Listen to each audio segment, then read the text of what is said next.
Welcome to the Nerd Party.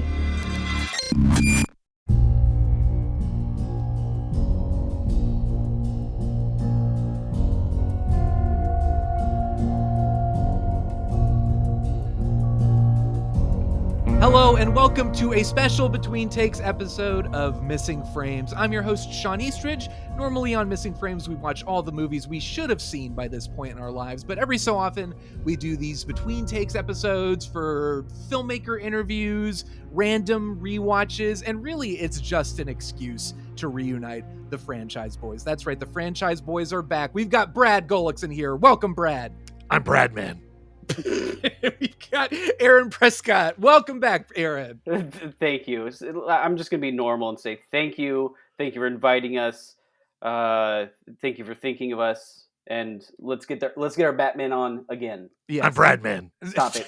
Stop it. Please stop. And speaking of thanking, I want to thank our listener, Keith, who is wonderful and basically called us out for not doing this episode because we did say in the Dark Knight trilogy episode that we did. That's right. There's more to listen to. If you haven't already, go back, listen to I think the first Franchyze Boyz episode was the Batman, the Burton Batmans and the Schumacher Batmans. Is that right? Yeah. I thought it was Alien. No, it was the Batmans because it started, we did Ed Wood together.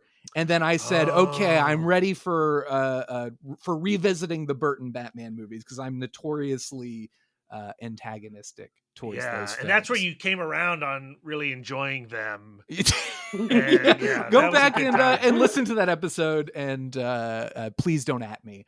But we did those. We did the Dark Knight trilogy, and now we're jumping on Matt Reeves The Batman, which we talked about in the Dark Knight trilogy episode, but we've never gotten around to. So thank you, Keith, for keeping us pure, for keeping us honest. Yeah, and, but Sean, there was another Batman before Matt Reeves's Batman. I'm Is that correct? vaguely recalling something. It's Dietrich all a bit of a Bader, blur. Batman Brave and the Bold. Oh my God. What a great, no. If we get into animated Batman, we're going down many rabbit holes. So live action Batman, Brave and the Bold is fantastic. Better than the animated series. Wow. Brad with the hot takes coming in strong already. We're only 3 minutes into this I'm episode. just trying to encourage another Missing Frames episode about the animated versions of Batman. I am here for it. Oh my God. And Keith is going to call us out for not doing that episode. And you're going to force us to watch all the hundreds and hundreds and hundreds of animated Batman episodes. Thanks, Keith. Thank you, Brad. Thank you, everybody. But you're absolutely right, Aaron. We've got Batfleck. And we're not going to do a whole episode. I feel bad in a way because I do love Ben Affleck. I don't love his Batman, but I feel like he just got the short end of the stick. I think Ben Affleck should stop trying to be in a comic book movie, or maybe not comic book movie, but specifically he should stop trying to be a superhero because it never goes well for him. And I don't know. I mean, again, with all due respect to Ben Affleck, who I think is fantastic. We'll give a little shout out to his films. So we had BVS, DOJ, that's Batman v Superman, Dawn of Justice. We had, for those of you who aren't in the know, who aren't comic book fans, listening to an episode about Batman. What else? Oh, we had Suicide Squad. Yeah, for like 5 seconds. We had Joss Whedon's Justice League, and we had Zack Snyder's Justice League. And that's it. So, Brad, we'll start with you. General thoughts on Batfleck, and how do you feel? Do we think we got robbed from has the world been robbed by not getting a Ben Affleck helm? I don't know about being robbed. I am in the minority opinion that thinks that Batman v Superman: Dawn of Justice is actually a pretty darn good movie. If you subtract the grosser elements of the fan base, I think you can have a good time with that film. I was not a fan of the Suicide Squad. I love James Gunn's Suicide Squad. You loved the Suicide Squad. I love the Suicide Squad. Not a fan of Suicide Squad. And I didn't like either versions of Justice League. But BVS, I like Affleck as Batman. I like him as like the older, more beaten down, a little more sadomasochistic. I like his take on Batman. And because we've had so many different versions of Batman, I think there's room for his there. All that being said, I do feel like his time has come and gone, and I don't miss him. Now, Right. I am curious about him popping up in the Flash movie, but there's a lot if of we ever get a things Flash movie going on with that Flash film that I'm not curious about. So, yeah, I don't know. I give him a thumbs up. Aaron, how about you? Well, I'm just. What if Ezra Miller just steals the film before it even comes to the theaters? That's what I'm. That's his final. Do you think act. That's the final act? That's what we're all leading to. I hate being this way, but I hate when I'm in lockstep with Brad and I agree with everything he says, because I do kind of like Affleck as maybe more particularly as Bruce Wayne than Batman. He kind of had like a chunkiness going on with it. The suit is thick, and the suit is very thick. But yeah. I like the on thick that one. suit. I like the thick suit. Okay, Brad likes those thick suits. I do. There's a subreddit for you somewhere, I'm sure of it. I have all his action figures. No, but I thought BVS had its moments. I'm a pro Martha, issue. Martha. The Martha issue didn't bother me. It not only doesn't bother me, I got emotional watching it in the theater, and I was surprised by everyone's cynical, mocking take on that moment. Yeah, I was like, I've been reading these comics since forever, and I was like, did I not pick up that both moms are named Martha? And I felt like a complete idiot. And it does kind of humanize everything. I think there's another full podcast alone just for those four movies, or just for at least for the DC. I was ready to have that conversation. Sean's the one who's like, no. All right. No, I think maybe that will come. But I do think there's a much longer conversation in my issues with the DC universe and what it attempted to do, and I have no desire to talk about the DC universe. Just BVS. Well, I like talking about train wrecks. I think it's really sweet that we got the two Martha apologetics in the world. We're here on this podcast right here and right now. That shout out. I was at Comic-Con when they announced BVS for the first time, and I was there with my buddies Darren and Brian and my wife Lisa. And when the BVS logo came up, sitting next to Darren and watching his head literally explode. He died that day. Wow. It was a tragedy, but a glorious one. Yeah, dedicated to Darren and his exploded brain. But to witness that and to be there in that crowd when that launched off, like the excitement around BVS before it came out, and then, all the online conversation around it kind of ruined the experience for me. But I cherish that memory. And I also really vividly remember when rumors were coming out about Affleck stepping down because he was going to direct his own Batman. And then the rumor came around that Matt Reeves was going to direct that version of the Batman. And at Comic-Con in Hall H that year, Matt Reeves or Ben Affleck said this when a fan asked a question if he was leaving Batman. And he said, "I would be crazy not to roll around on the floor like an ape for a Matt Reeves movie. And I would be crazy." And so that was his response. He did not say he wasn't leaving. But I remember thinking and hearing that going like, no, yeah, okay, he's definitely gonna be Batman for Matt Reeves. And I remember being excited for that. And then of course that didn't happen. But yeah, I don't know. I would have been interested to see Ben Affleck continue with Matt Reeves in the Batman. I'll give you that. My problem was a personal problem, and it was that I could not unsee Ben Affleck in the role. So I was watching it, and unlike Christian Bale or Keaton or even Clooney, Kilmer, all the, I could not separate myself from the fact that it's Ben Affleck. He's playing Batman. That said, that's me. I know there are people who feel the same way. You just don't see Batman as somebody who shops at Dunkin' Donuts. That's exactly it. I couldn't unsee the Dunkin' Donuts, the coffee mugs and all that stuff. So I will say though, I think Batman v Superman especially, I will give Ben Affleck that. And I agree about maybe him being a better Bruce Wayne than Batman.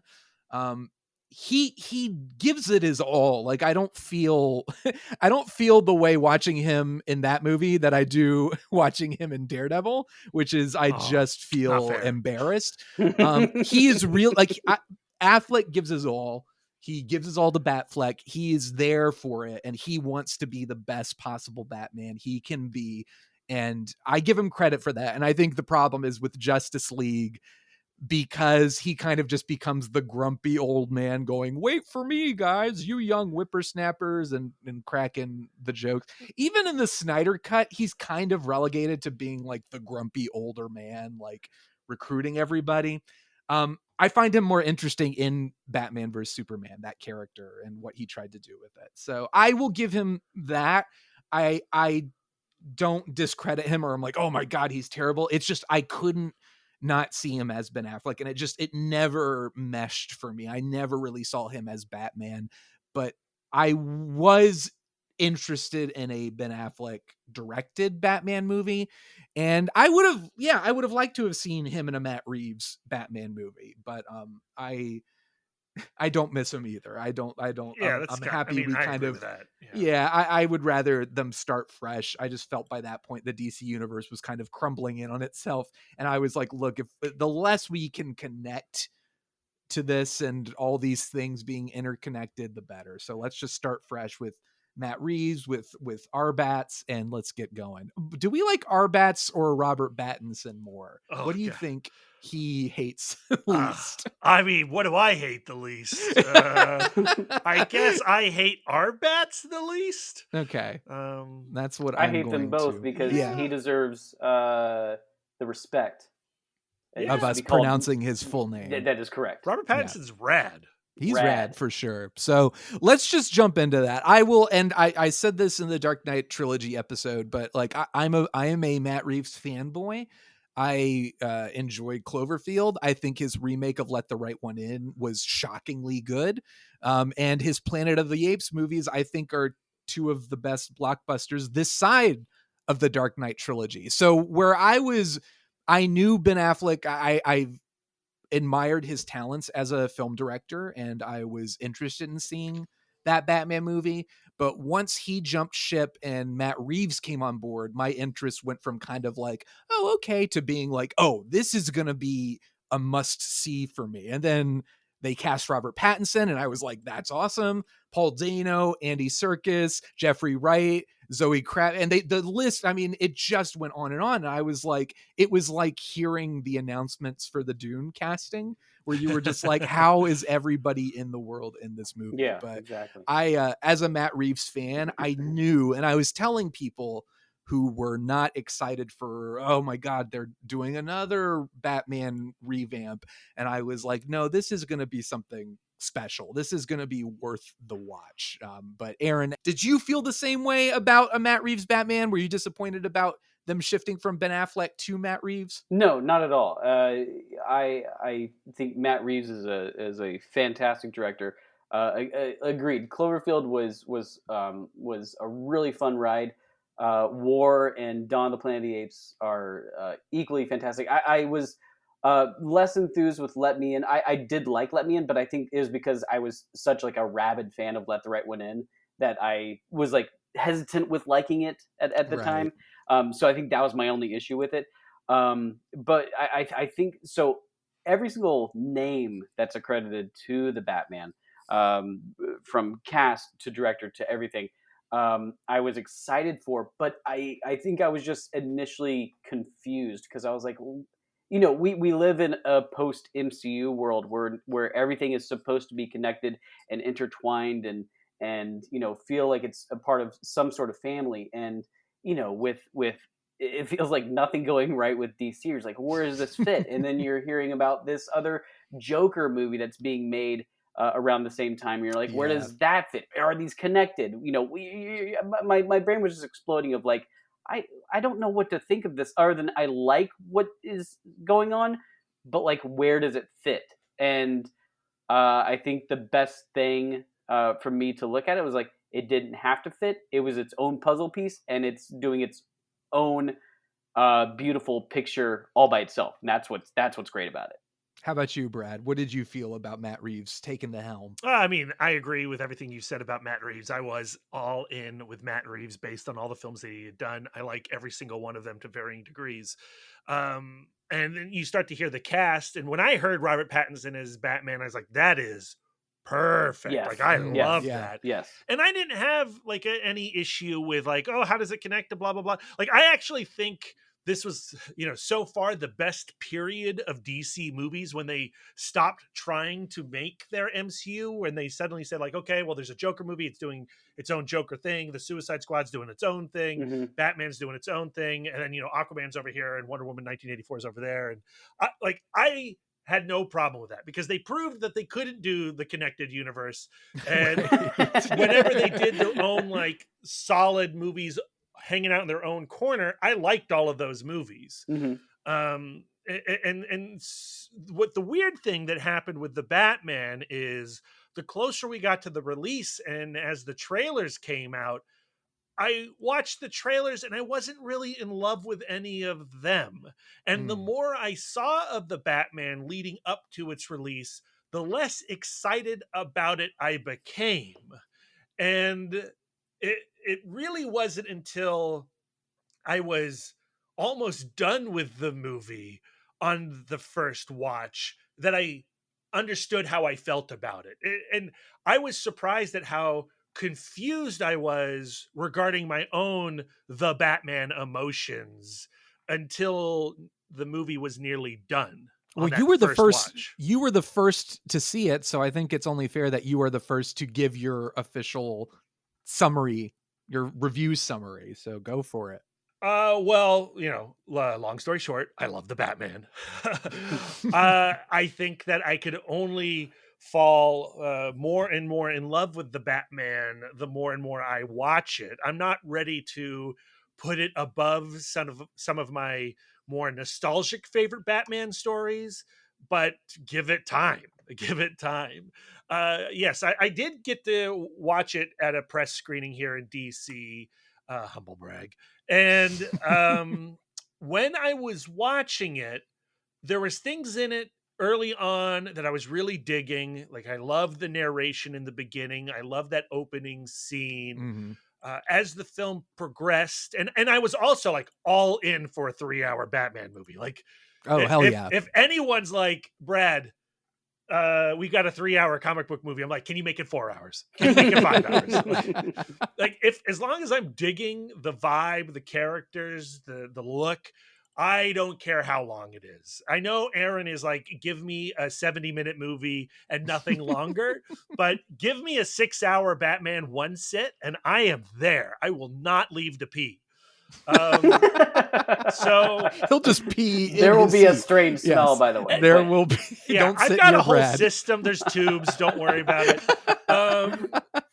When you are watching this movie, when I was watching this movie the first time, you do feel the drag of it. It is not a fast, action-paced movie. It takes its time. It is slow. And as it was progressing and the darker the movie got, and the Riddler character in particular, especially his design being so closely based on the Zodiac killer or at least the image of the Zodiac killer from Lake Berryessa, that upset me. And the opening scene of this movie really upset me. And I was like, I don't know if I want a Batman movie. Like, remember, Brave and the Bold, the best Batman out there. Like, that guy, I don't know if he needs to be reminded of Lake Berryessa and the Zodiac murders when he's watching a Batman movie. So I'm watching this film. I'm like, this is really heavy. And then as it progresses and, all its commentary on 4chan and incels and the climax of this movie, I was like, I don't know if do I even like this film or do I hate this movie?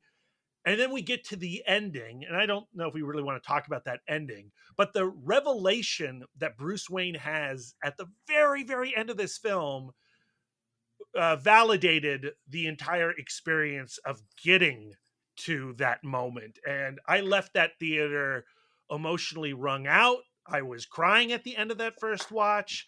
I still cry when a particular line comes up at the end of the movie. So I love the Batman, and I hope they can that do first more. viewing, lots of emotions. Yeah, a lot of emotions, a lot of like contradictory emotions. Right. Aaron, how did you feel? Do you agree with Brad? Was it difficult for you to get on board, or were you just embracing it from the get-go? Embrace from the get-go. Like it completely nailed it for me. It was, I think it was what I didn't know what I wanted in a Batman movie character. Like I know what I have wanted in Batman comics in the past. That's the great thing about comic books, especially ones that have been around for almost 80 years or so, is that you have so many different artists taking so many different interpretations of the same character, and so many different levels of them completely fit. Like I can still completely appreciate 66 Batman, in like Bermuda shorts and Hell yeah. and psychedelic neon lights of the 90s with Arnold Schwarzenegger hamming it up, and this was just another iteration with that, but it was something that completely spoke to what I wanted in a Batman, and it was much more devoted to the detective side of it, and it had this, Brad talks about like the slower pace, and it's very much like a Fincher noir sort of thing. It had these just really properly paced and like felt like an actual detective movie. Didn't feel like, when you have the Riddler in Batman Forever, he just, there's a greeting card with like you're walking on thin ice here. Hey! You bring up Batman. I'm about to crush your ice. Are you ready for it? No. Let's kick some ice. Let's kick some ice. I threw it off. I threw it all off. It's over. Stop the episode. Oh no. Where was I? Riddler just, throwing in his dad jokes. But this had like a completely just different feeling to it. But also Greg Fraser, the DP, just annihilating like the look of this movie. The cape and cowl and the collar, the Batman collar, like yes. It's just the silhouette of the Batman looks fantastic. Giacchino's score, mixing with Kurt Cobain's, Something in the Way. I don't know. I'm trying to think of anything that I could need more from a Batman movie, and the thing is that it's such a great, I think we got so inundated, at the turn of the century when we were starting to get more and more comic book movies, and every single first comic book movie was an origin story, because we felt like we needed to know where we were from. And I've really appreciated the movies that have really fully embraced these people. They're not dummies. They know where this character's come from. Why can't we just tell a story about this character? Everybody knows who they are. And with this one, and taking the Batman, sticking him into year 2, and he's this like, misanthropic, just sort of angsty 90s. Year 3, right? It's 3 years? I think it's 2 years. It's 2 years? Yeah. Okay. Please don't interrupt me. Sorry. And he's got the black eye makeup. He might as well just been wearing like a plaid, button down tied around his waist the entire time. It was perfect. There was such like just a specific mood and a specific styling that just hit it. And yeah, it was perfect for me. Shawn, what about you? I wanted, first and foremost, I think I said this in the Dark Knight episode, that I knew I was going to enjoy this movie from the trailer, when they flat out finally admit that Batman applies eye makeup. Yes. Before he puts on the mask. Not even Nolan, gritty, realistic Nolan, admitted to the eye makeup. So that I remember, for some reason, just being so excited. I was like, finally. Batman Returns, when it mysteriously, that's so weird, him talking to Catwoman, it cuts back to him and then the eye makeup is gone. So I'm very, very obsessed with my eye makeup, so that really made me happy when I saw. Please check out Shawn's YouTube channel, makeup tutorials, do's and do nots. You're gonna learn a whole lot that you wish you didn't know, dude. There's gotta be a makeup tutorial on how be Batman. Yeah. Have you guys seen the video of just like Batman getting ready? He's like, all right, the signal's up. I got to run into a bathroom and get my eye makeup on. It's very, very funny. I don't remember who did it or where it is, but I thought it was great. I think the biggest thing that I took away from the Batman on my first viewing, and I knew this was going to be the case going into it, and this is what I kept telling people to get them excited when they were kind of feeling the fatigue of, oh my God, it's another Batman movie. It's another rebooted Batman. Like, what is this? What, I think Aaron, you were saying kind of the DC connected universe and the confusion of like, what's going on here? What are we doing? I felt a lot of that from people around me. And it was just a reminder that I'm like, wow, not everybody is as nerdy as me and my friends. And they don't pay attention to the many, many interviews with Matt Reeves where he's saying, no, this is year 2. It's not an origin story. It's just general audience members are going into this thinking like, do we have to sit through another origin, and probably being very excited when they realize they don't. But the biggest thing is, Aaron, what you were talking about, that was my immediate impression. And what I told people, I think the strongest thing about the Batman is that it feels like a pure cinematic expression. Like it is bringing together a group of talented artists, not to build a franchise or to create a kind of cookie cutter fits into the mold of this particular universe. Minus a Joker cameo or two. Yeah, we'll get to that. But like it felt like there was intention, there was a vision, and that was really, really exciting, especially in a saturated landscape where superhero movies are they are feeling a dime a dozen. For the Batman to come in and to feel like it's its own individual statement. And especially in a post Dark Knight world where we're contending with the fact that the Dark Knight trilogy exists. I think that's awesome. And it's a credit to everyone involved that the Batman feels like, this sounds condescending, but it feels like a real movie. And I think some people were kind of pleasantly surprised going into it that it wasn't just kind of a cash in on this whole superhero craze and the whole Batman craze. It wasn't just another Batman movie. It was really, you feel it is an attempt to make the Batman movie. No pun intended, or pun intended, probably. I really enjoyed it. It's a film I think overall I really like. There are moments I love, and there are things that don't irk me, but I think keep it from being my definitive Batman movie, or keep it from being like, yes, this is the best. And I went into it really, really wanting to come out of the experience saying this is a great movie. And I think for me, the disappointment was saying, oh, it was really, really good. And I do want to see more. Like, I want to see another Matt Reeves Batman. I want to see more R-Batz. I want this cast. I want this world, and I want to see it grow. And that's impressive considering how much I adore Nolan's first 2 Batman movies. But I think for me, the downside is, it's funny. It's actually a lot like the Let the Right One In, Let Me In experience, where I think they're both solid movies. Let Me In does a lot that might be even better than Let the Right One In some ways, but it suffers from the fact that Let the Right One In exists, and Let Me In is doing a lot that was already done in Let the Right One In.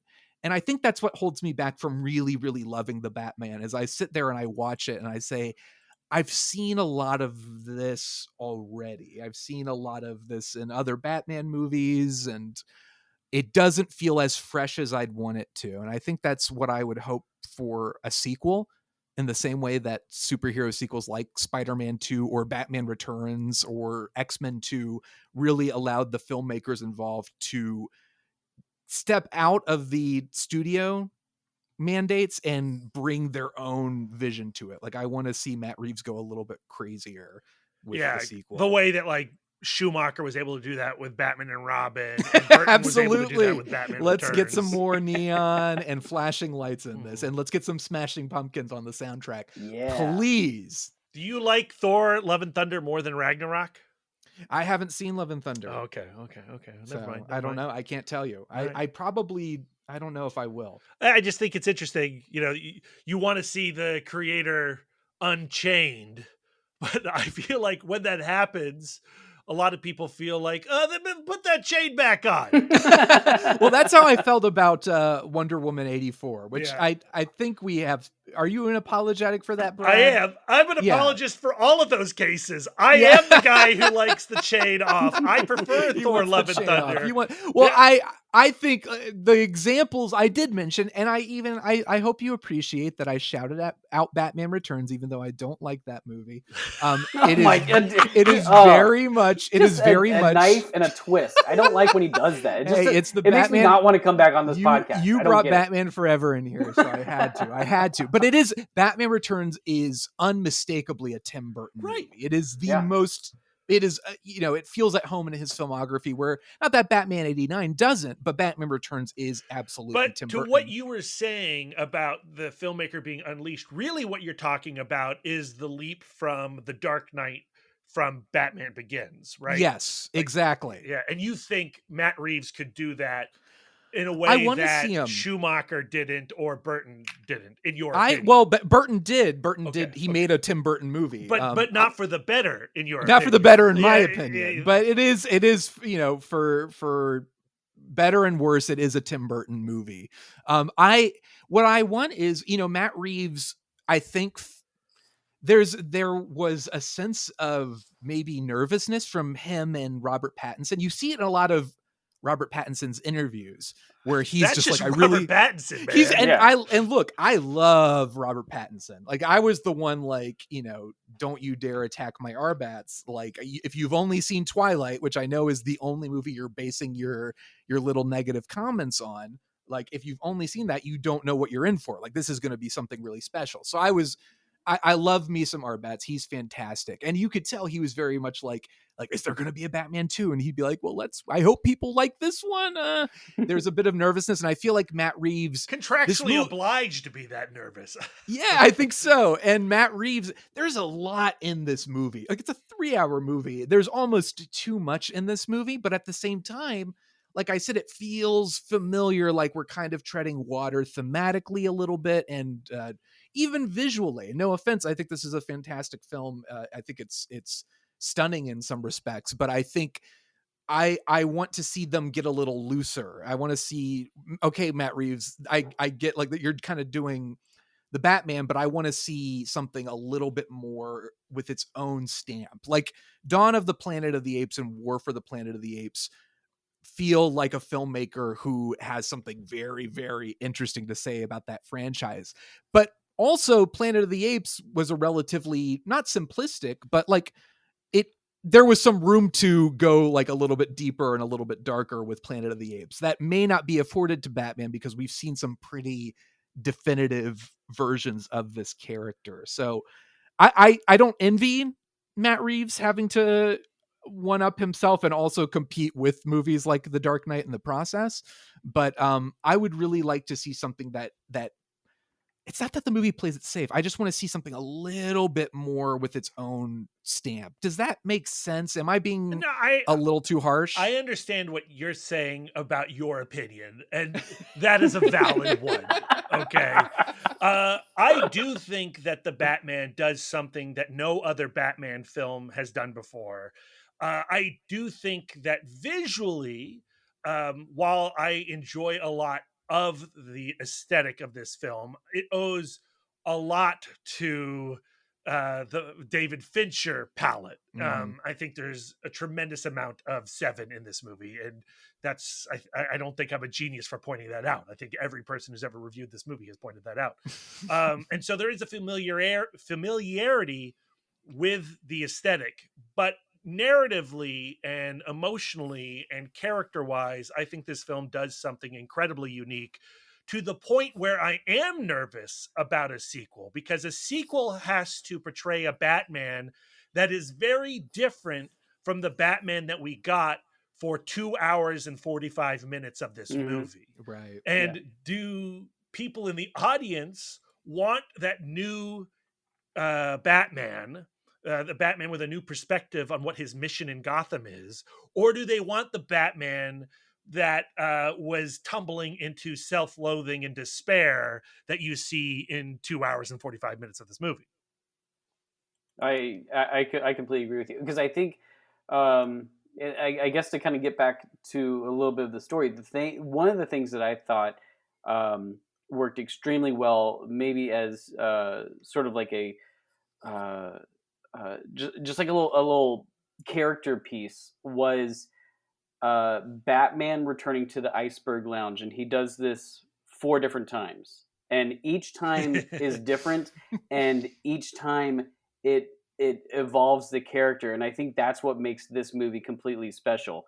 The first entrance, he goes in with brute force, just punching his way through, and he is fully vengeance. Like, I think we should point out that these are the best Batman fight scenes, I think, in a live action Batman movie. Oh yeah, for sure. Love Nolan, but I don't think he ever quite got those fight scenes right. But the Batflick fight in the warehouse is pretty rad. That's pretty rad. That's pretty cool. That's pretty cool. But this has just like a different feel to it. Like, this one just feels raw and intense, and just like, and so like I was saying, with that first one goes with brute force. The second one, he kind of goes stealth mode by using Selena Kyle, because he's like, I can't go in because my persona is too far, above me. I won't be able to, do anything I need to do, either as Bruce Wayne or as Batman. The third time, he goes in specifically as Bruce Wayne, because he has to kind of humble himself and, take himself up to Falcone to get him, to get those answers. And the fourth entrance is him completely evolved into the Dark Knight. He's, sneaks into the shadows. He's, taken down bad guys using fear and intimidation and all the things that he's kind of learned. And that evolution of, of that character development, and as Brad said, with that ending and how that ends, and how he drops the necessity of being vengeance and becomes a bastion of hope for Gotham City. That's what I needed. So I agree with what Brad said. We won't be able to get that in the movies from here, but I am definitely very interested in seeing what Matt Reeves does with it. You don't think they would? You think they're going to stick in the I'm vengeance? They're going to de-evolve him? No, not at all. No. What? No. Well, you just said you don't think we're going to get that from the movies from here. And we're not going to get that character development. We're not going to get the character development of him in that year 2 mindset of moving from vengeance into hope.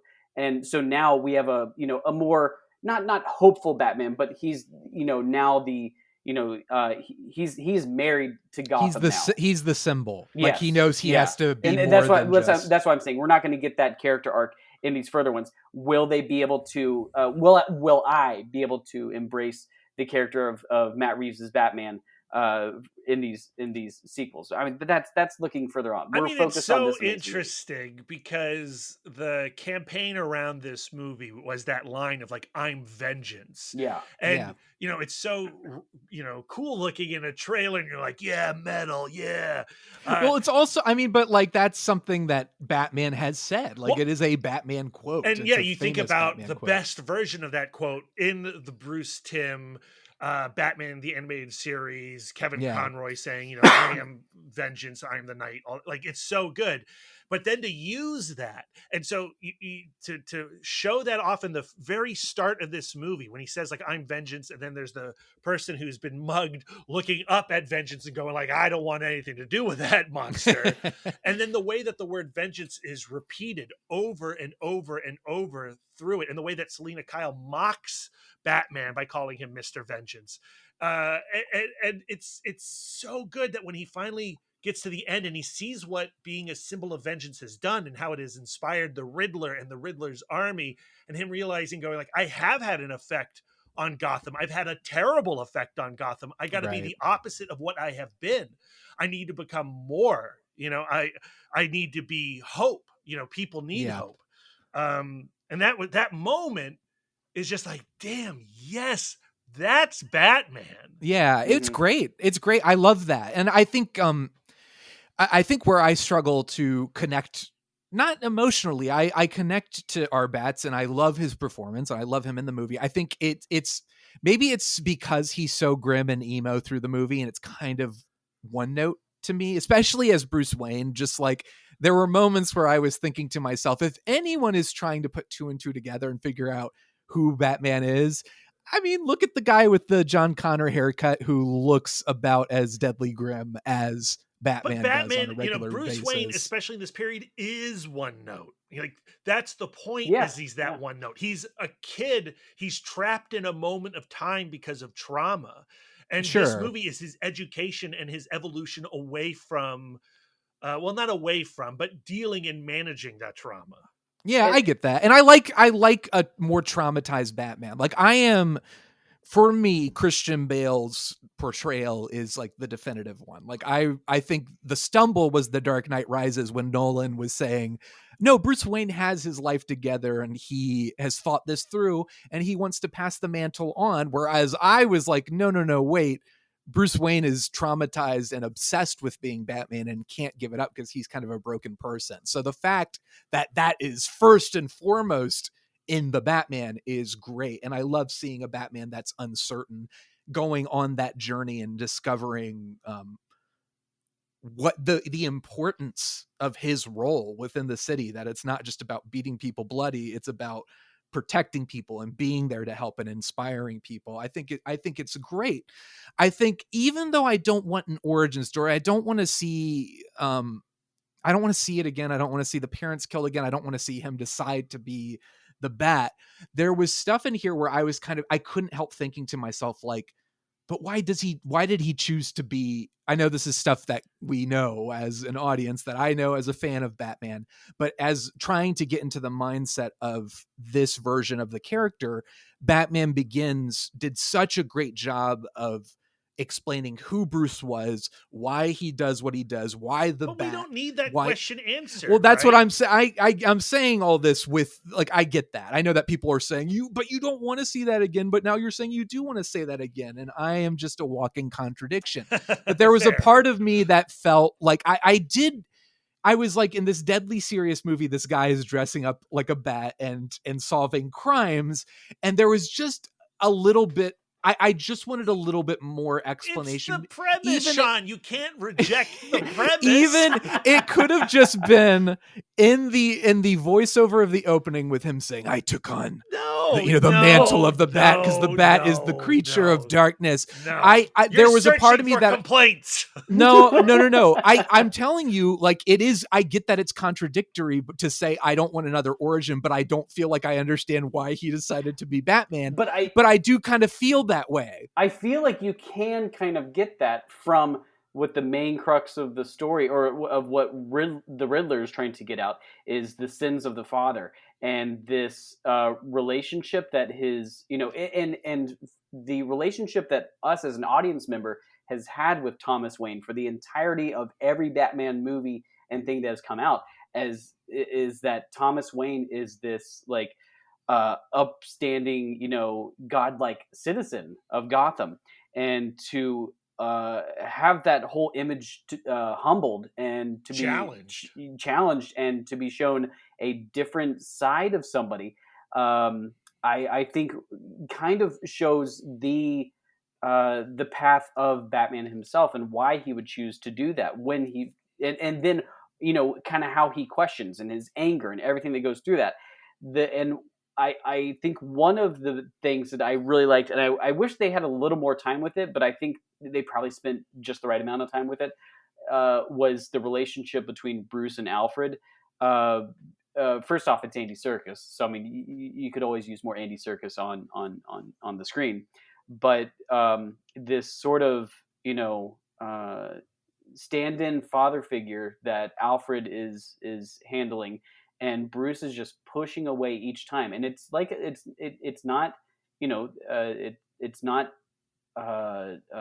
Alfred Goff from the original Batman, and it's not Michael Caine from Nolan's Batman. It's a definite there's a fracture in it, and we don't really know. I mean, we kind of understand why, just because he's grungy 90s Batman who is dealing with a lot of emotions. But that scene in the hospital when he's when they're both kind of confessing, who they need to be for each other. It's a beautiful moment, and I think it's that flip of that switch for Batman to leave vengeance behind him and to become something better. Well, something I think greater. that moment is the scene that explains the relationship between the two of them. You don't need much before that, because you realize that Bruce Wayne did not realize what his relationship with Alfred was until he nearly lost Alfred. Yeah. And it's in the nearly losing Alfred where he suddenly sees this guy as more than, the butler, the caretaker. Like, Alfred is his father. And in that moment, he is coming to terms with that reality that he was probably ignoring because of his own selfish nature. Not that I don't like this scene, but that scene felt like an emotional payoff that I didn't quite buy. I didn't feel was set up. I wanted more. Like, I like their relationship, and I think, Brad, that's a very spot on interpretation of what that scene is doing. I wish maybe there had been a couple more scenes between them. I mean, in my 6-hour cut, there would be. In Brad's ultimate cut of the Batman, there are many scenes. Release the Gullickson cut. That's what we want. There's a lot of shirtless Andy Serkis, and I'm here for it. That scene felt not cheap, but it felt like I was feeling the emotions, but not feeling like I was invested, because I was like, this feels like it's paying off something I don't know was set up completely. And I think that may just be because the movie has it has a lot of eggs in a lot of baskets, and it's trying to do a lot. And in the balancing act, maybe falters a little bit, because you've got a friendship / romance with Catwoman. You've got the Riddler, the ultimate crime. You've got the relationship with Jim Gordon. You've got the Penguin and all that stuff. There's a lot going on in the movie. And then it's almost like you need Alfred and Bruce to be the emotional core, but there's already an emotional core because of his relationship with Selina. And it's just, I think that may be it, is that just the movie, its ambitions are pure. It's trying a lot, but I think it gives it a feeling of being unfocused. And that scene in particular was where I kind of noted, like, I think the whole subplot, not that I didn't appreciate what they were trying to do and shaking things up with Thomas Wayne and being like, oh, maybe he's not as pure as you think he is. I liked that. But that whole segment of the film, I remember feeling like the length, like I was like, oh yeah, this is starting to slow it down for me. And I don't, because it goes very quickly from Thomas Wayne had someone murdered. Bruce Wayne doesn't know what to think of him. Bruce Wayne's tortured by this. Oh, actually, Thomas Wayne is as pure as you thought he was. It's okay. Goodbye. He's not as pure. Like, yeah. I hear what you're saying, and I don't necessarily even disagree with it. I do think that it is a movie that is huge and trying to do a lot in its 3-hour runtime. But I also think that on repeat viewings, as you adjust to what the movie is attempting, a lot of those issues that you have questions of are being answered in scenes in fairly quick ways. I think the Thomas Wayne thing is essential to the experience, because this is a Batman movie that is speaking very much to the America that we are living in today. Like, this is a movie that is about the moment, and this ridiculous realization that a lot of people are having, that, like, what, the system can fail you. And like, I love the idea of saying, like, the pure angelic image that you had of your parents isn't necessarily true. And it did destroy the Riddler as a child, the stuff that they were not able to fulfill after Thomas died. And Martha but it wasn't died. It wasn't Thomas's fault, though. Like, No, I think not necessarily. I think they basically kind of undercut the dramatic impact by saying, but Thomas Wayne was a good guy because he felt bad about sending somebody to kill. But what it does is highlight the naivete of a rich person like that, right? Like, it doesn't make him a villain. It doesn't make him a murderer, but it does make him a privileged asshole who never had a chance in hell of helping any of these children that he was masquerading thinking he was doing. Well, but he never got that's what I'm saying. The movie, if that's what the movie was trying to say, it doesn't do a very good job, because what they say is Thomas Wayne got killed and then everyone went after renewal. And then that's when it got corrupt and messed up. But Thomas Wayne, his intentions were pure. I don't think it ever says that his intentions are pure, or maybe it does, but the notion that intentions are pure isn't enough. I agree it's not the strongest element of the movie, but I think to slight the whole film for even attempting that conversation, I don't know, to me it works to have the chat. Mm-hmm.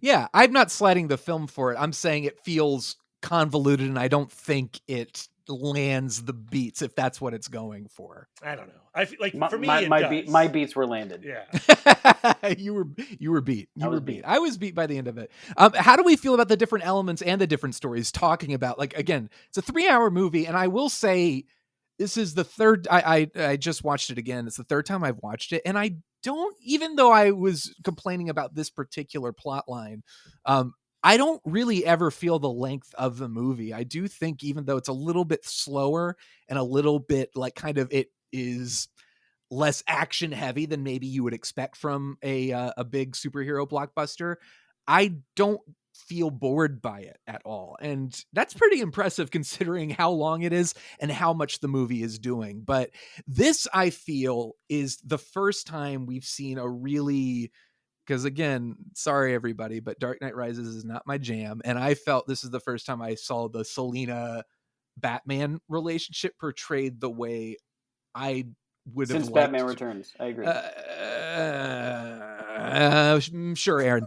But how do we feel about that relationship? Because to me, that is kind of the heart of this movie, is his relationship with her. There's some stuff with Gordon, but I think that kind of romantic friendship felt great, and it felt like what I'd always wanted from that. And then branching off to talk about Batman's other supporting characters like Gordon, but starting with Catwoman. How do you feel, Aaron? I feel that I don't think there's a moment here I'm not going to say I feel great about, because this is it's a fantastic representation of these characters. And, I think it really does, portray, that there's not an innocence in any of these characters. They have emotional and, kind of a chaotic background and baggage that they're holding on to. And, they need each other in a way, because they complete that sort of thing that keeps them grounded. And I think, especially for that ending shot of Catwoman wanting him to come off with him, but he, like he says, he's already married to the city, and he needs to protect it, because it's in a, at the beginning of the movie, he's talking about it's been 2 years. Has he done any good? And he finally sees the good that he's doing, not in the way that he expected to see.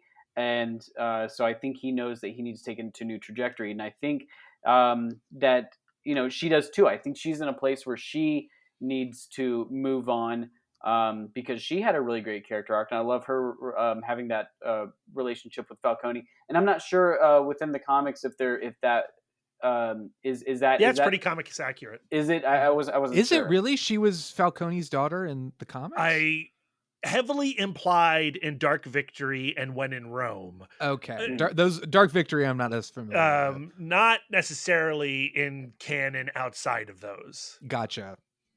Because that was something where I remember, Brad, you were talking to me and Aaron about it, and you were like, oh, I think there are certain fans who might get really pissed off about this movie. And I thought maybe the Falcone thing was something, because it struck me as I was like, I don't remember that being in anything. And I'll say this, I don't mind it, but it felt a little kind of like a cheap sort of like, let's give like an emotional depth to her relationship with Falcone. It works, but when she goes, because he's my father, I felt like, how many movies have I seen where it's like I was thinking of Prometheus, where Charlize Theron goes, okay, Dad. Yeah, the difference between Prometheus and the Batman is that the Batman's good. They are. Watch out. But anytime somebody says like, okay, Dad, or like the big reveal somebody's the father, again, it's probably just me, but I always think it's funny. So I think I disconnected for a moment where she's like, because he's my father. I was like, oh, okay. Everyone's somebody's dad. The bad guys are always the hero's dad.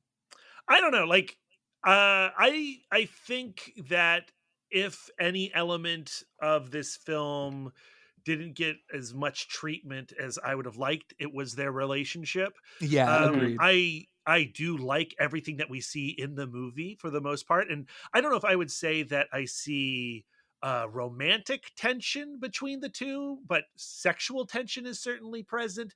And I don't know if I would say that they need each other, but they certainly recognize the pain that each other have gone through. And well, I do agree with Aaron that there is this kind of bittersweet, because that's the Batman Catwoman love story, is like they can, I know in recent years, and especially the Tom King run is basically contradicting what I'm about to say, but the idea is like they love each other, but they can never be together because they're the opposite sides of the coin. They're the opposite sides of the argument. And I got that vibe from this. It touches on that, but I don't think that is the focus of I think the focus is that Batman needs her more as a tool than a partner. And like, to me, it's about the reflection of each other that they represent. Like, right. That really works for me. And I love all the Falcone stuff. And I think John Turturro is freaking amazing in it. And we haven't even said the name Colin Farrell yet, and the Penguin. Oh my God. But it's like a next level performance of that character, and the way that the Penguin is used, and the red herring nature of the Penguin in this film, I think also is expertly executed. And I love all the mob stuff around it. Again, it does contribute to the bigness of the movie, and I'm glad to hear that you didn't find it slow. I think you do feel the time. I don't think it's boring, like you said. And, you feel the time when you watch Lawrence of Arabia or Once Upon a Time in the West. That's okay to feel the time as long as everything is good and interesting. Mm-hmm. Yeah, true. Going back to Colin Farrell real quick. Please. I remember when I saw the trailer, I had to rewatch. I was like, wait, so which one is Colin Farrell? I completely did not catch it, and it kind of blew my mind. And I was like, I jokingly said, in a time we're talking about, representation matters, and we have Richard Kind out here that could take on the role, and we're putting all this makeup on, but Colin Farrell completely annihilates it. Like he's so good. Colin Farrell, and again, with all due respect, to everybody in this movie, because everybody is great, Colin Farrell is just one of the standouts. He almost runs away with it, even in his small time, because there's a sense of looseness. I think he and Jeffrey Wright, there's a sense of looseness to their performances, whereas, and Zoe Kravitz too, but there's almost like a stiffness as far as people knowing the legacies that they are upholding. Yeah, but with also this film, those characters are stiff, right? Like Batman's stiff. Very true. I mean, it's a very good point. But I think there's a looseness to, like, the movie is very heavy and dark. So I think Colin Farrell, who is having a ball but not going so overboard like he did as Bullseye in Daredevil. He was pretty like close. Pretty close to Bullseye territory. But he's good. Like, why are you showing me that? Come on. Like, it's so good. It's so good. He's good in Daredevil. Boom. And I love, he is good in Daredevil. He's probably the best part of that movie. I really like. That's not that hard, is it? Come on. It's true. I also I love Jeffrey Wright, just kind of the way he sort of I love the relationship that Gordon has with Batman in this movie. Yes, I love that. I wanted. There's plenty of it in the movie, but I almost wanted more. Yeah. Like I felt like there was a sense of history with them where I wanted to learn more about like what connected them. And again, this is me again undercutting my own arguments, where I don't necessarily want another origin story, but I wanted to learn more about, like, I loved that it's them against the world, kind of. That's called curiosity, Sean. The narrative has sparked curiosity and wonder. That's its job. I couldn't tell, like, they talk about a drug bust, like they're like, this a historic drug bust that was actually like a front, like it was a fraud.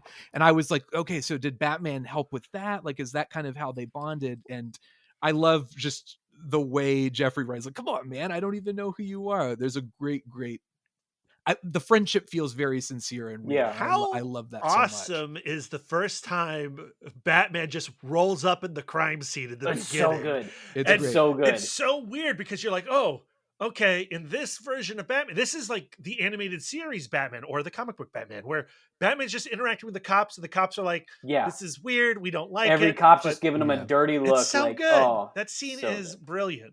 But I also love the way him walking around the room and finding little clues, and then people like, oh yeah, we saw that. Like we're good. We're taking photos, but there is an effectiveness to the way they portray him, because I kind of prefer the more atmospheric, like the Nolan, like he's in the shadows grabbing bad guys and he's more of a horror. He's in the shadows until he's just walking around in the daylight. which is the, again, I want to point out, is mostly in The Dark Knight Rises.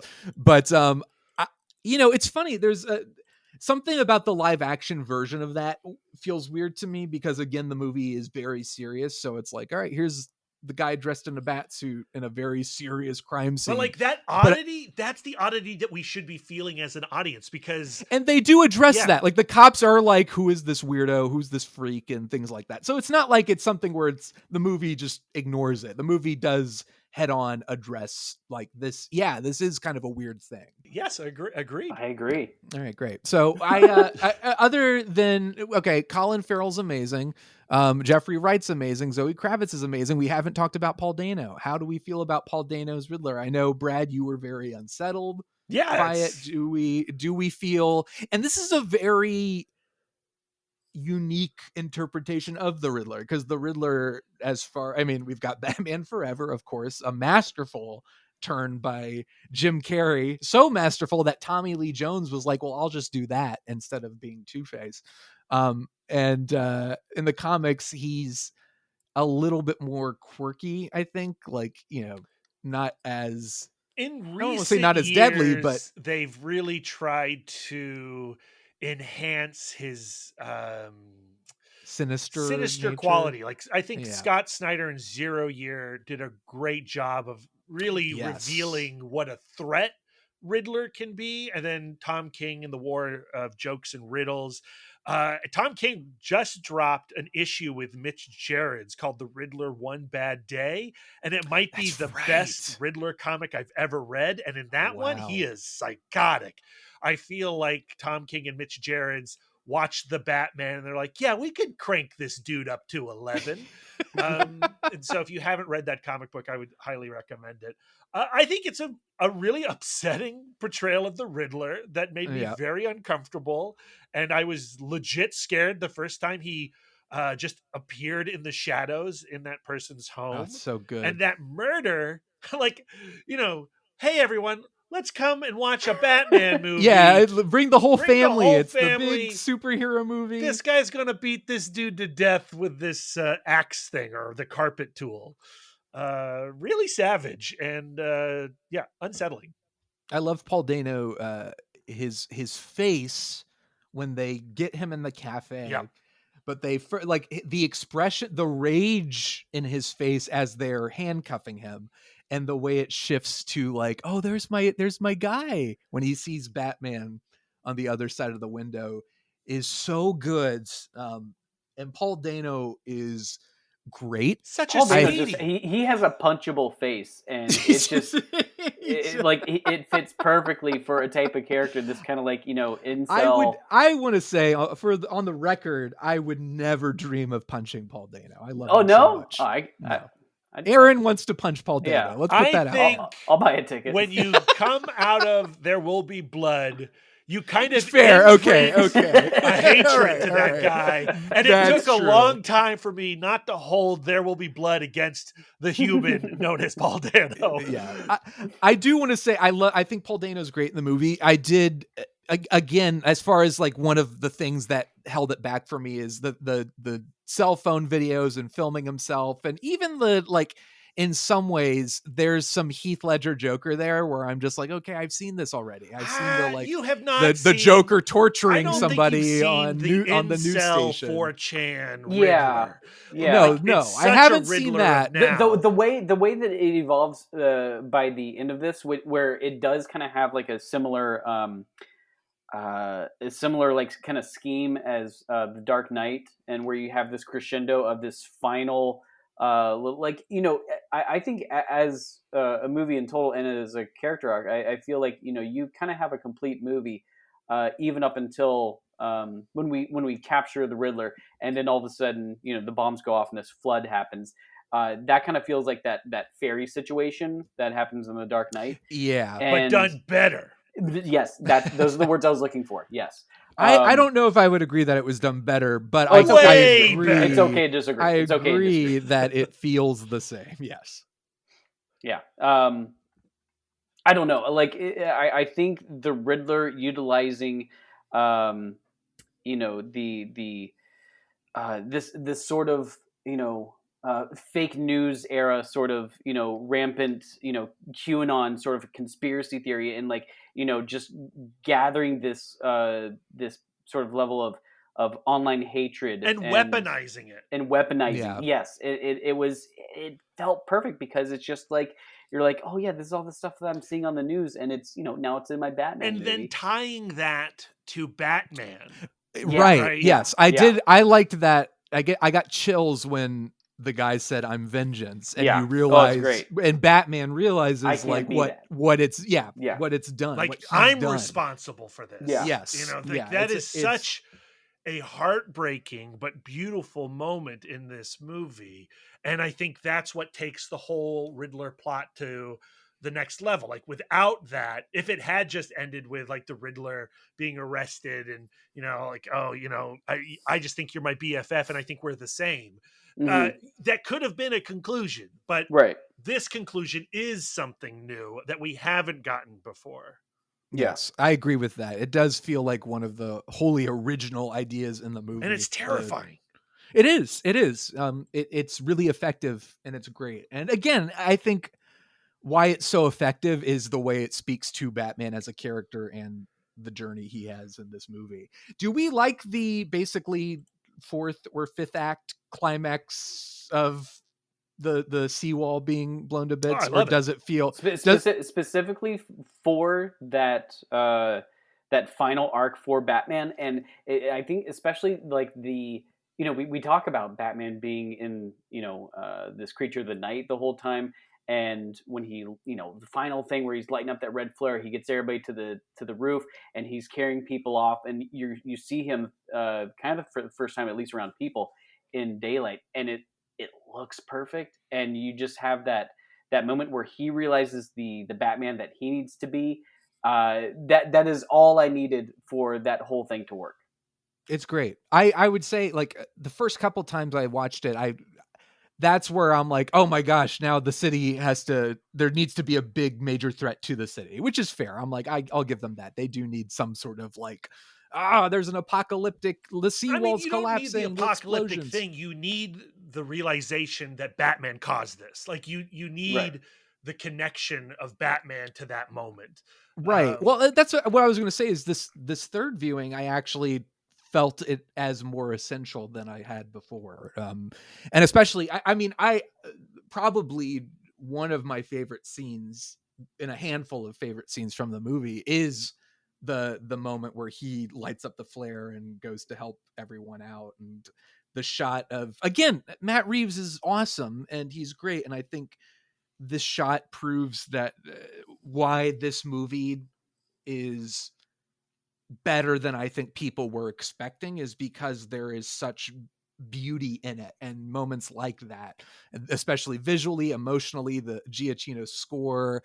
I love just the overhead shot of Batman being the beacon leading the people to safety. I would have liked more phenomenal. of it. Like, give me the 3.5 hour cut if we're not going to get the 6 hour cut, where you do see Batman rescuing more people. Yes, yeah. Guys, get that hashtag out there. Release the Gullickson cut. Let's get it going. All right, let's get this thing trending. It doesn't exist. Well, I was just gonna say, I would like to say, from a completely just like technical, super nerdy, as a post visual effects artist point of view, that they used the volume, which is ILM's LED screen creation instead of green screens for a lot of his stuff, especially for that final shot where he's on the rooftop and dawn is breaking right there, and just some really amazing stuff. And I had just read an article, I forget what site it was on, but I think the title was something like "The volume isn't working for Star Wars." Kind of saying like everything's looking flat and all this stuff.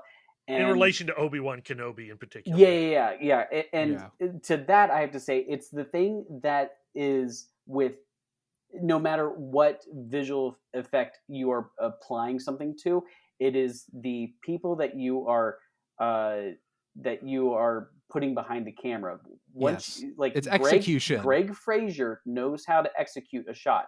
You have somebody, and I'm not saying the people of Obi-Wan don't, but when you have a skill level that is up there with Matt Reeves and Greg Fraser and that team right there, you can see that it doesn't matter, if this newfangled technology of these LED panels that are creating this amazing light behind you, you have the right people with those tools, you can make just about anything. And I thought this has some of the most iconic, Batman shots that we've had in any of the movies. Aaron, Absolutely. I agree with you. I want to just say yes, that's all true.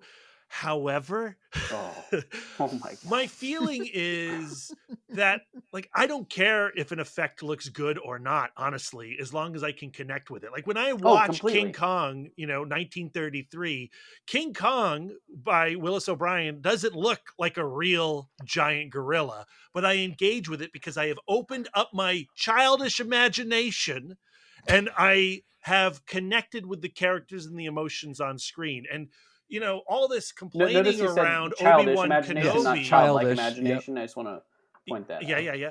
Obi-Wan Kenobi and all the complaints around it. I still manage to engage, even if I don't think they're on a planet with rocks tumbling all around them. I can get there with my brain because I'm a human Brad, being. I wasn't saying I agreed with this stupid article either. I was just referencing that out there. I hear you. I think you were disagreeing with me. It's okay. It's okay. We got it. No, I think the volume is great, and I think it's certainly better than green screen. So my buddy works on the volume at ILM. So well, I mean, and that's why I'm hoping he'll get me a job. That's really all I'm trying to do. I just want press access. Press access to the volume, or to just Skywalker Ranch. Brad just wants to create his own backdrop so that he can be Batman and can live out his fantasy. I'm just saying, with some chewing gum and some sticks, I can make a really great effect, and it doesn't matter. Hey, look, Tony Stark built this in a cave with a pile of scraps. I want to go back to what Brad was talking about with the idea of where the Batman goes. Yeah, Brad, you want to go back on what I talked about? No, not so much. Okay. No, but we were both kind of, or everyone was kind of hinting at it, but Brad called it out about where does Batman go next? What is the journey for this Bruce Wayne and Batman? And I think there is room for a balance between the still learning version of this character, the character that still is gonna get beat up when he skydives from the top of a building, finding his way, but knowing that he is better than just the I'm vengeance, I'm gonna beat people up. There's still a journey here for this character. I feel I still think there is room without being now I'm the fully formed Batman. I think he can be a little bit more confident in what his mission is, but also still stumble and still find his way as a human being and as the Batman. I think there's room for that. And I'm very interested and excited. I knew walking out of the movie theater the first time that even though I wasn't completely oh my God, it's a masterpiece, I was I want more of this. I want more of Matt Reeves. I want more of Robert Pattinson. I want to see where this goes. And it would be a damn shame if I don't get that. And thankfully, I think it's officially greenlit. Is it official? I hope it is. I think they just said it's official that Matt Reeves is coming back, that Robert Pattinson is coming back. Matt Reeves just signed that first look deal with Warner Brothers. Yes, Discovery. I know there was Warner Brothers doesn't have any money, so I don't know why we're there's a lot of stuff is getting thrown to the wayside. So I think that has been officially greenlit. But I mean, I just want to put my 2 cents into that hat, like just saying, like, I think there is room for the balance between the kind of brutal, angry, uncertain Bruce, but also with the lessons learned from this movie, and there's space to grow. Yeah, but I wanted to get your thoughts. As somebody who reads Batman, the comic book, every month, there's lots of Batman stories to be told. And this Batman, I think there's definitely room to explore his emotional journey. And I really want to see that next film, hoping that they carry on that theme of hope and trying to make, Bruce Wayne trying to be something more than what he has been so far. Mhm. And if you look at like all the Batman movies, especially the Christopher Nolan Batman movies, in each Batman film that Nolan did, that Batman, it has to learn a hard lesson. Yeah. And that's the important thing with all, I was going to say like all superhero characters, but like all characters. Like no one wants to watch a movie where the person is fully formed. First off, there is no such thing as a fully formed human being. You're on a constant journey and a constant state of growth. And it's essential. I would say Paddington the Bear is a fully formed. He's pretty close. character. He's pretty close. I do agree. Let's not have a grouping. I'm not we gonna should argue. all aspire to be more like Paddington. But Batman is always on a journey, and he is always failing and learning from those failures. And that's what I want to see from the second Batman film. How about you, Aaron? I want it all. I literally just want the same team. I want Pattinson, I want Reeves, I want Fraser, I want Giacchino. That's all. Any thoughts on? I love Fraser's work. Are there any thoughts to like the complaints of the movie being too dark and dim to understand visually? Those people are dumb and no, Brad. I would just say that I've watched the film 3 times in theaters, and I think it is crazy gorgeous, and I love the cinematography to death. If you say watch the Batman on HBO Max streaming at noon, and you don't have like blackout curtains, it's a little hard to see things. Okay, that is a fair complaint. You have to wait for sun to set before you hit play on the Batman, as you should for most Batman movies. But Aaron, anything else you want to say about? Are there any stories we want to see, Brad? I know you were kind of like, I want to see them lean more into supernatural. Do you think there's room for that in this version? Dude, I don't know. I would love the next Batman movie not to have this new Joker in it. I would love it to be like Clayface, right? Yeah. Like that's something. Well, I was literally about to say that's been my number one. Please somehow find a way to make Clayface a character. Give me Clayface. Yes. I do want to point out that if there is one scene in the Eastridge cut of the Batman, get rid of the Joker scene. It doesn't. I was gonna say it ruins it doesn't ruin, but it is everything we're talking about like, yeah, it feels like its own cinematic expression. It doesn't feel like Marvel. That is such a like, it's gotta tease a sequel, and I'm not into it. Important thing about that scene is that it completes the Riddler's arc of finding a BFF. That's true. The whole movie, he's like trying to lure Batman over to his side. We've been in communication. We're doing the same thing together. And then he is crushed and broken to learn that Batman doesn't see him as an equal. But then we get to the end and he is placed in a cell next to the Joker. And he's like, oh, wait, hold up. You're the guy I've been looking for. And I think that's a great interpretation. Yeah. And I think in many ways it has to be the Joker, because frankly, the Joker is the only Batman villain that I think people would really recognize, other than like, oh, Two-Face maybe. I think people are immediately going to be like, oh, the Joker, I know who that is. But because it's the Joker, it just feels like sequel bait. And I know Matt Reeves was like, no, that wasn't the intention. And I'm like, Matt Reeves, if it wasn't the intention, you could have found another villain. I believe him. I believe him. I don't think that's the intention, because I do think it's important to conclude the Riddler's arc. I really do think it works well. Now, I don't think the next movie should open up with the Joker and the Riddler busted loose, and the sequel is the war of jokes and riddles. Although I bet you can make a really great movie out of that.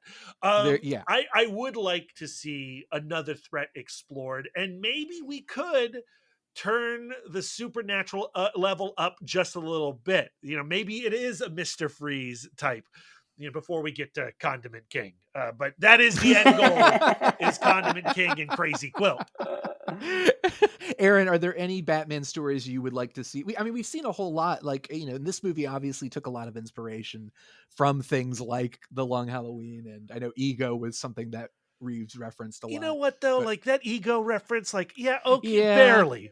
There's some quotes pulled from it, but like you can't reference Darwin Cook and then give me Greg Fraser. Like, sure, I think more of the idea. Yeah. Like on paper, it's like, oh, that sounds good, because it's not him saying, yeah, we really took inspiration from Year One and The Dark Knight Returns, which is what I think most people reference for good reason. But Aaron, are there any Batman stories that you know of that you would like to see, or a direction you'd like to see this franchise go in? Not really. I literally just want. I trust in this team, especially Matt Reeves at the helm, and I know one of the first things that when he got the call from Warner Brothers that he had gotten the gig, was his first thing was to dive into the comics and stuff that he's been a fan of since forever. So I trust that, and nitpicking stuff here and there, and kind of finding stuff that works in every corner.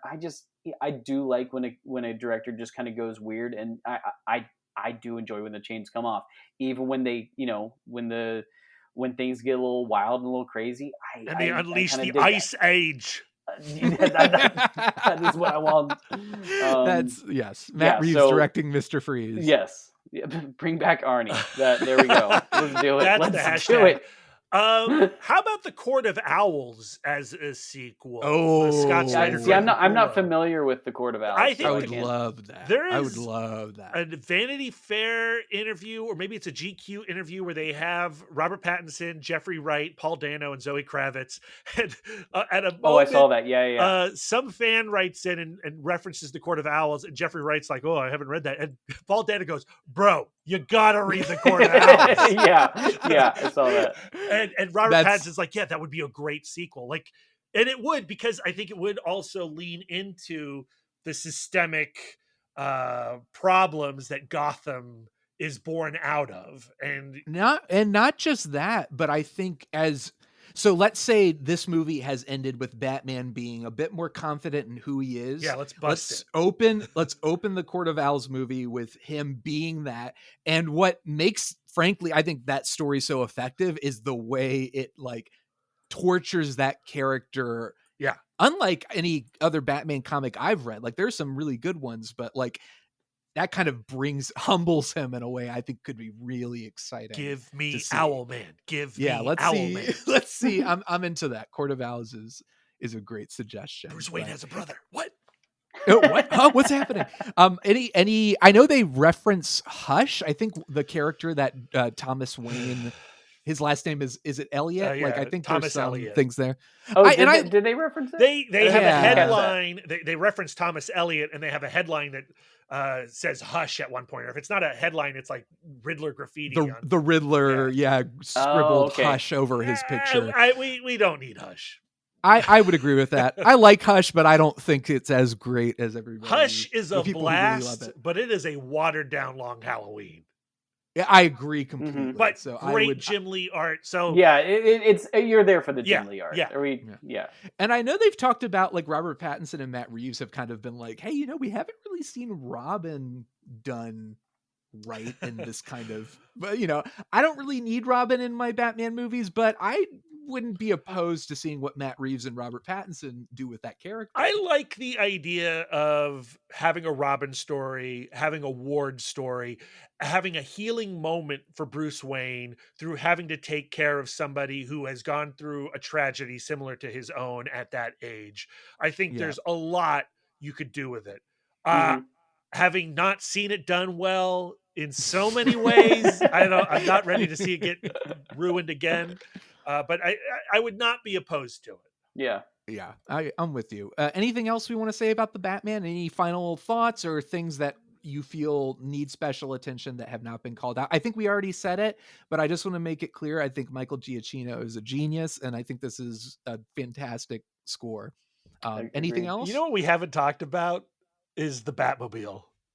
Batmobile is awesome. It was so rad. So cool. It's awesome. I squealed in the movie theater when we had that moment of it revving up and you see its outline. It's so good. It's so good. I let out a squeal. It was great. Like, again, when I saw it in the trailer, I was like, oh, that's kind of a neat take on the Batmobile. But in the theater with some IMAX and the subwoofers under my seats, best Batmobile. And that car, the car chase, you know, again, those brown notes for you. But again, tube system. I'm okay. Yeah, you're good. You're good.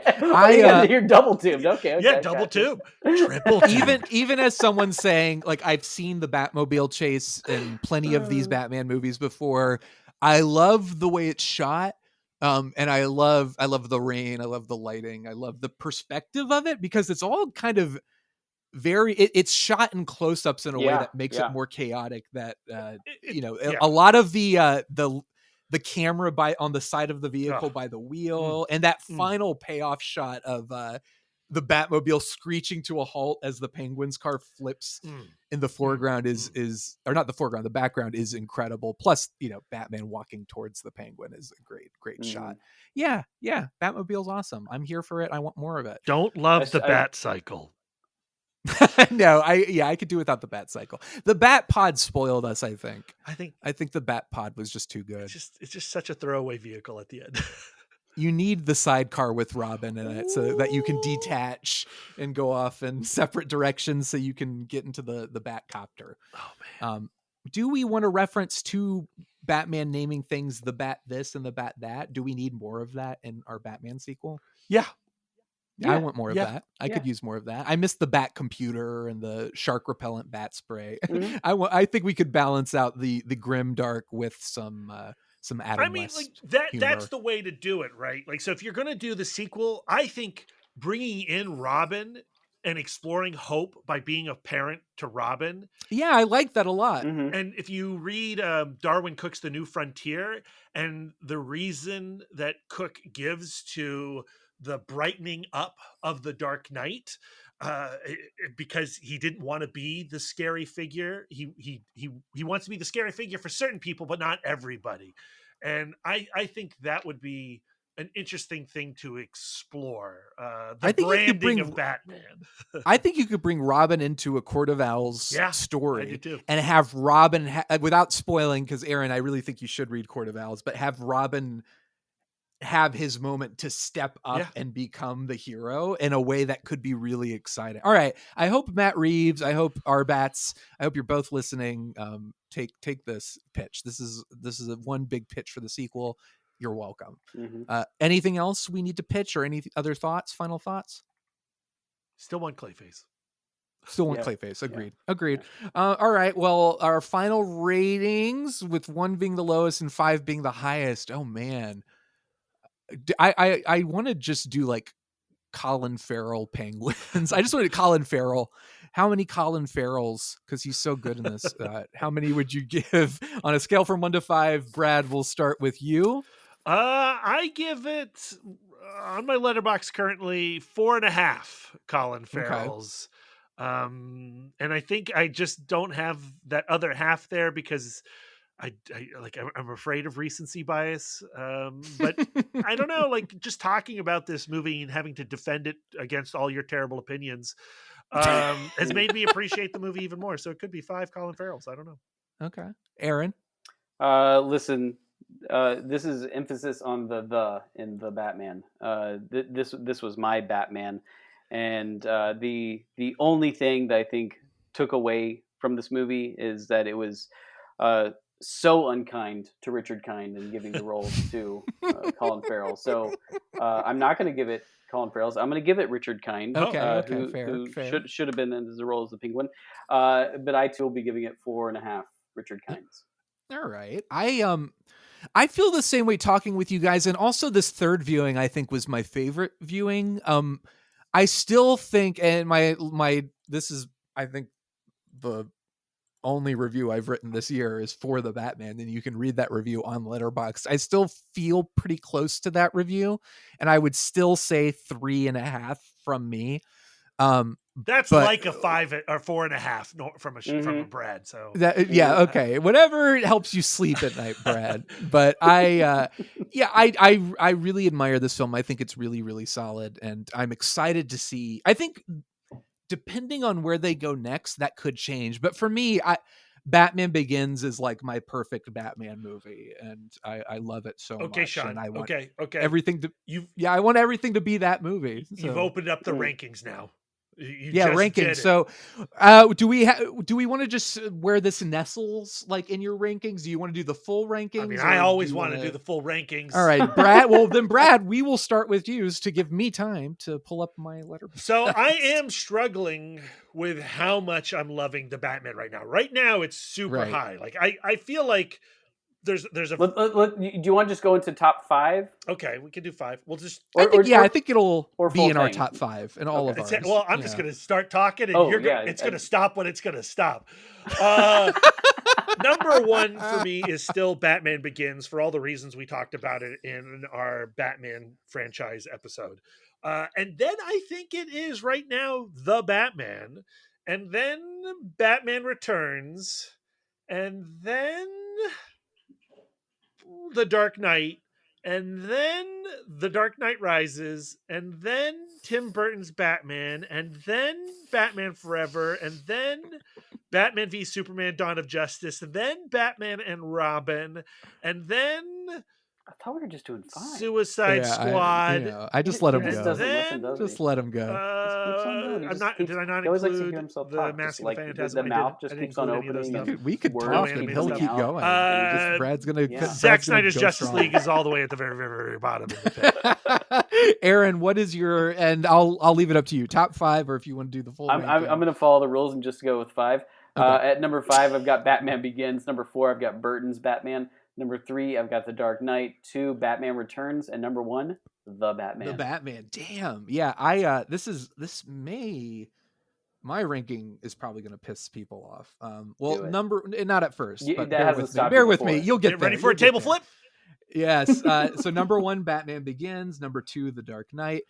And this could change, but I mean this sincerely. Here it comes. Number 3, Batman 1966. Oh boy. Forgot about that. And then number 4 is The Batman. And number 5, Mask of the Phantasm. Oh, well, okay. All right. If we're putting Mask of the Phantasm in, okay. Hold on. It goes. I threw a loop. Yeah. There we go. Okay. Go ahead, Brad. All right. We're going to be here for hours. Mask of the Phantasm is fine. No, shut up. Batman Begins, The Batman, Mask of the Phantasm, The Dark Knight, and then Mask of the Phantasm. I liked it. No, I liked that ranking. Yeah, that was fine. Hold on, Batman Begins, then The Batman. All the poor souls that are like writing this down at home, like, what's Brad's ranking of Batman? I gotta scratch that out. I gotta erase that. I gotta. Mask of the Phantasm comes after Batman Returns, so it's 4. Batman Returns was not in what you were just saying, and I appreciated that ranking. I'm so confused. And I agree, Aaron. I like Batman: Mask of the Phantasm. I think compared to the other Batman movies in this list, I certainly like it more than those. But it's a very good episode of. Yes, Batman the Animated Series. That may need to be another episode of Between Takes, Missing Frames. But as long as it's with you guys, I'll do all the Franchyze Boyz episodes. I don't even care anymore. It goes Batman Begins, The Batman, Mask of the Phantasm, Batman Returns, The Dark Knight, Batman 89, The Dark Knight Rises, Batman 66, Batman v Superman Dawn of Justice. Did you say The Batman? No, yeah, that was number 2. After Batman v Superman Dawn of Justice, it's the Lego Batman movie, then Batman Forever, then Zack Snyder's Justice League, then Batman and Robin, then just Justice League, and then the first serial Batman and Robin, then the second serial, The Batman, let's see. And then last place is the final installment of the Franchise Boyz. This is it. We died. We all died. Brad killed us with Brad is Follow me on Letterboxd at MouthDork if you need a visual representation of that. Gentlemen, you're both wonderful. Thank you so much. Always a pleasure to have the Franchyze Boyz on. And if people wish to find you, you can find Brad MouthDork on Letterboxd. Brad, Yes. where else can they find you? Twitter, also at MouthDork. Instagram, also at MouthDork. I co-host the Comic Book Couples Counseling Podcast with my lovely wife, Lisa, at CBCC Podcast. And pretty excited about that podcast. If you like podcasts, you should go listen to that podcast. Agreed. And Aaron, how about you? You can find me at A Cool Hand Fluke on Twitter, Letterboxd. Shawn has only written one review this year. I've written 148. I've written more than one. Have you really? I read a review for every movie that I watch. Oh man, that's great. Yeah. Since I have Batman people. Oh no, you go. What's Nope, that? you go. You go. I'm just excited about things. I'm interrupting. I started that back in like 2015. I was like, you know what? I'm gonna try to write at least something for everything I've seen, whether it's a sentence or whether it's like a 12-page essay of my childhood. I try to write something, but Instagram, wherever. I'm just living my own life. I'm living the dream. It's great. But the reviews are fantastic. They are fantastic. Make sure you like them. I read them. Like them. That's my only way of thriving from day to day. I'm going to do some right now. Oh God, here it comes. Like spam Aaron right now. Find him. It's a Cool Hand Fluke, right? He's a pro on Letterboxd, everyone. He is. He knows. He knows what's up, and he is. I'm just a measly member. That's it. I'm not ready to be a pro yet. Christmas time, they usually do a deal where it's like $12. I'm hoping Letterboxd will agree to be a sponsor of specifically the Franchyze Boyz at some point, because we rank all the time, and we need Letterboxd to do our rankings. We can't do it without them. So, thank you, Letterboxd. Please sponsor the show. Thank you, boys, again. Thank you, everybody, for listening. We will see you at the movies.